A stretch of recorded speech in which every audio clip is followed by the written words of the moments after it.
Assalamualaikum warahmatullahi wabarakatuh. Halo semuanya, perkenalkan nama saya Aurelia Zalia Goi dengan NIM 9414240003.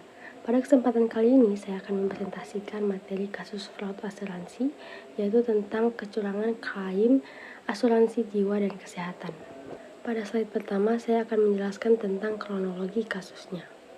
Kasus ini bermula dari seorang pemegang polis asuransi kesehatan di Indonesia yang mengajukan klaim rawat inap dengan nilai yang besar.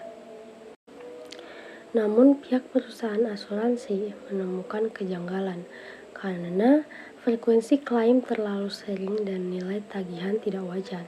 Setelah dilakukan audit dan verifikasi langsung ke rumah sakit, ditemukan bahwa beberapa tindakan medis sebenarnya tidak dilakukan dan terdapat markup biaya.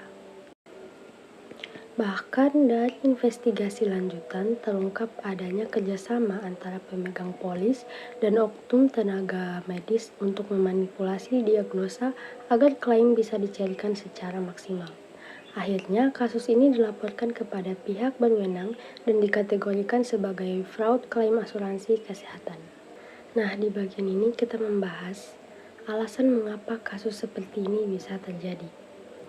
Pertama, sistem klaim asuransi masih berbasis dokumen. Jika proses verifikasi kurang ketat, maka celah ini bisa dimanfaatkan. Kedua, adanya moral hazard, yaitu keinginan untuk mendapatkan keuntungan pribadi dari sistem asuransi. Ketiga, adanya kerjasama antara pemegang polis dan oknum tenaga medis.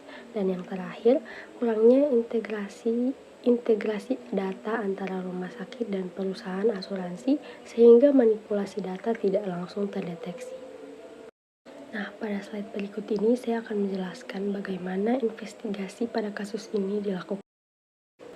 Setelah menemukan dokumen klaim yang tidak wajar, perusahaan asuransi melaporkan dugaan fraud tersebut kepada pihak berwenang. Polisi kemudian melakukan beberapa langkah seperti pemeriksaan dokumen medis untuk memastikan keaslian tanda tangan dan rincian biaya. Kemudian dilakukan konfirmasi langsung ke rumah sakit untuk mencocokkan rekaman medis dengan klaim yang diajukan. Selain itu, polisi juga memeriksa saksi termasuk pemegang polis dan tenaga medis yang terlibat, serta melakukan audit aliran dana. Dari hasil penyelidikan, ditemukan adanya unsur kesengajaan dalam memanipulasi diagnosa dan tagihan medis. Para pelaku akhirnya dijerat dengan pasal penipuan dan pemalsuan dokumen sesuai hukum yang berlaku. Nah, selanjutnya jika saya berada di posisi sebagai otoritas atau regulator, ada beberapa langkah yang menurut saya perlu dilakukan. Yang pertama, memperketat sistem verifikasi klien dengan sistem digital yang terintegrasi antara rumah sakit dan perusahaan asuransi, sehingga data tidak mudah dimanipulasi. Yang kedua, melakukan audit rutin dan pemeriksaan acak terhadap klaim dengan nilai besar atau pola yang mencurigakan. Yang ketiga, memberikan sanksi tegas tidak hanya kepada pemegang polis tetapi juga kepada oknum tenaga medis yang terlibat agar menimbulkan efek jerah.